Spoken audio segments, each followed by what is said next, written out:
Hello, and welcome to the second part of my Average Kid 97531's personal review of Dude Perfect's latest, newest video yet, which was Overtime Episode 12.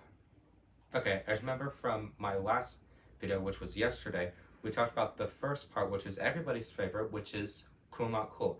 Now today, we're gonna do my personal review of their newest segment, latestly, which is top 10. In this case, movies sponsored by Voodoo.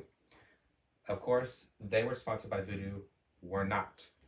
Okay, and today in the video, they were talking about Tyler Nathan Stoney's personal favorite top 10 movies from least popular to most popular. And here they are right now.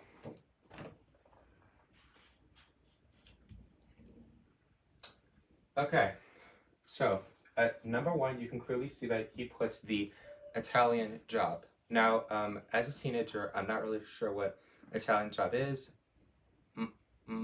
but if I saw it, I probably would give it a 2.5 stars. Okay, and Daddy's Home starring Will Ferrell, or Dad versus Stepdad. And I have to say, the first time I saw Daddy's Home with my family, I was very upset. And mostly, if you ask me, I would say it was the lamest movie I have ever seen in just 12 years. Because I was 12 when it came out. Well, 14. Okay?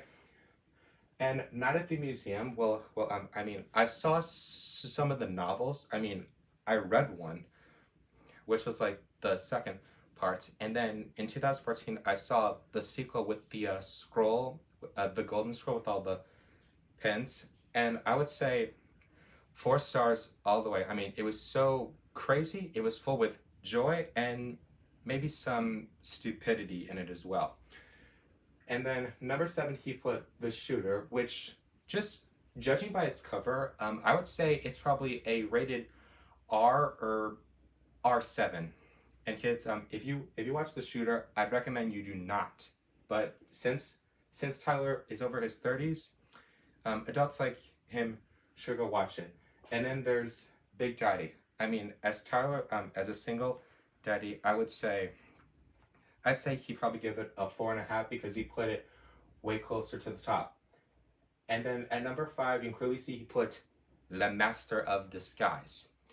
So, I saw trailers for it in the early 2000s, or was it the 1960s, or, well, whatever it was. I clearly saw it.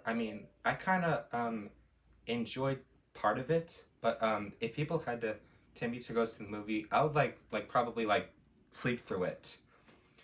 Okay, and then at number 4, he put School of Rock. As a high school student, I really would like it if I saw the movie back in the day, entering high school, because it really would have fit me in, because I love high school and I used to love music as well. Well, when I was in elementary school and middle school. And then Shanghai Noon, it sounded like a rated PG-13 movie, but if I was Tyler, I probably said he'd give it like a 4.5 because it's so close to the top. Okay, and next to top, he put Mayor Payne, which is, I believe, in the late 1900s.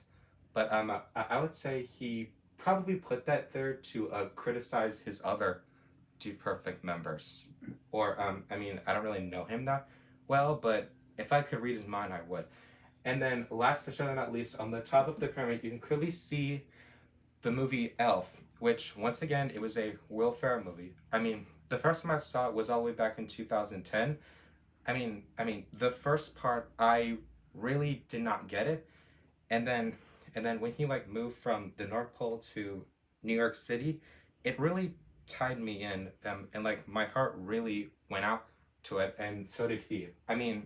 What kind of person like me or Tyler would go to it and not watch it from next Christmas to next Christmas to next Christmas and still laugh at Will Ferrell from 2003?